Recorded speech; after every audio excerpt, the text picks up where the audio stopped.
সপ্তম শ্রেণীর শিক্ষার্থী বন্ধুরা, স্বাগতম মাই ক্লাসরুমে। তোমাদের ষান্মাসিক মূল্যায়ন পরীক্ষা চলছে। আগামী 20 জুলাই তোমাদের বিজ্ঞান পরীক্ষা হওয়ার কথা ছিল। যেহেতু সকল শ্রেণী কার্যক্রম অনির্দিষ্টকালের জন্য বন্ধ রয়েছে, সুতরাং আগামী 20 তারিখ তোমাদের যে বিজ্ঞান পরীক্ষা সেটি আর 20 তারিখে হচ্ছে না। তারপরে তোমরা মূল্যায়ন পরীক্ষার জন্য প্রস্তুতি নিচ্ছ। তোমাদের মূল্যায়ন উপযোগী বেশ কিছু গুরুত্বপূর্ণ প্রশ্নোত্তর নিয়ে মাই ক্লাসরুমের এখনকার আয়োজন। তোমরা কে কোথায় আছো এবং চলমান যে সংকট, কোটা বিরোধী আন্দোলন, সেই আন্দোলনে তোমরা কিভাবে আছো বা কে কোথা থেকে দেখছো, বা তোমাদের এলাকার অবস্থান এখন কি বা কী অবস্থায় রয়েছে সেটি আমাদেরকে একটু কমেন্টস করে জানাও। সবাই জানালে আমরা এই ভিডিও থেকে ঠিক জেনে যাব যে কোথায় কী অবস্থাটি চলছে।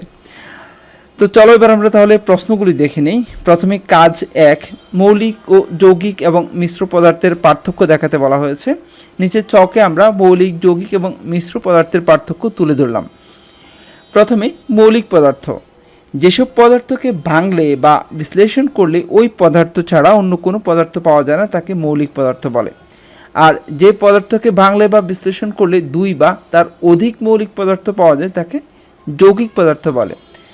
আর 2 বা ততোধিক মৌলিক বা যৌগিক পদার্থের একত্রে অবস্থান করাকে মিশ্র পদার্থ বলে। এ ছিল মৌলিক, যৌগিক এবং মিশ্র পদার্থের সংজ্ঞা। এবার আমরা উদাহরণ দেখে নিই।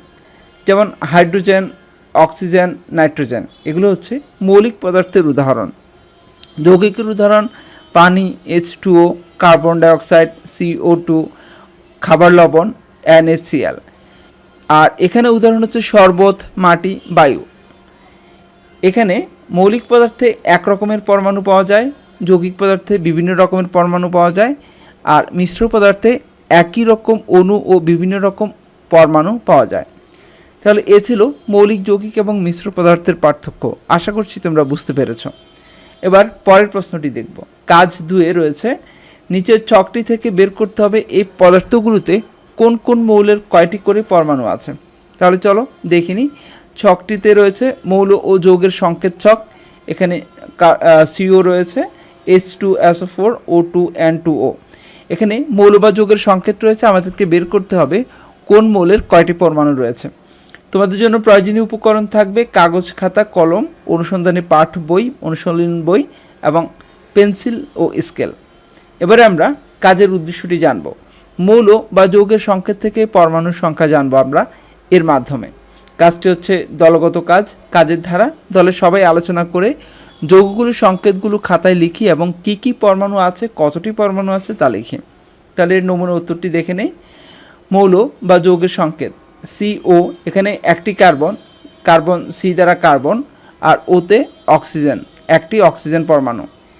H2তে 2টি হাইড্রোজেন পরমাণু, Sতে একটি সালফার, আর O4-এ 4টি অক্সিজেন পরমাণু, O3-তে 3টি অক্সিজেন পরমাণু, N2-তে 2টি নাইট্রোজেন এবং Oতে একটি অক্সিজেন পরমাণু। তাহলে আমরা খুব সহজেই জেনে নিলাম মৌল বা যৌগের সংকেত থেকে পরমাণুর সংখ্যা কীভাবে জানা যায়। আজ এ পর্যন্তই। তোমরা যারা মাই ক্লাসরুমের সাথে ছিল সবাইকে অসংখ্য ধন্যবাদ। আল্লাহ হাফেজ।